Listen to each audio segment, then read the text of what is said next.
Welcome to another greeting card tutorial. In this video, I'll show you how to make these two different versions of this simple thank you card. Shown here are all of the supplies that you'll need to make version 1 or the rhinestone-free version of this card. All of the specific items that I used are also linked in the description box below. The first step is to take your pencil and base paper and draw out the design.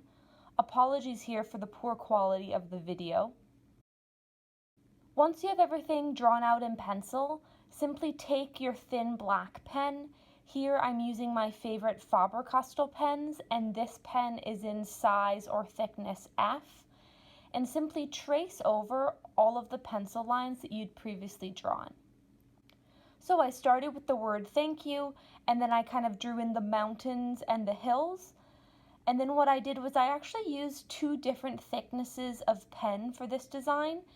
And so I drew in a few of the trees that I wanted a little bit thicker with that kind of F-sized Faber-Castell pen.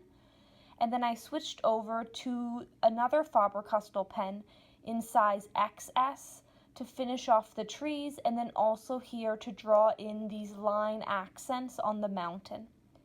And simply all that I'm doing here is I'm just drawing in a bunch of thin lines, kind of obviously in kind of a downward motion here to just give the mountains a little bit of added dimension. Once you've finished that, move on to the sun component of this card. For this, I used the thinner of the two black pens that I had, but if you only have one thickness of black pen, you could easily use that for the entire design. As a final step for version 1 of this card, I simply just took an eraser and removed some of the pencil lines that were still visible. And once you've completed that, version 1 of this card is done. To make version 2, all that you need are some kind of orange colored rhinestones and then glue to obviously glue them on. So what I did was I simply took the rhinestones and I laid them out to the inside of that kind of sun circle that I had drawn there on the kind of upper portion of the card.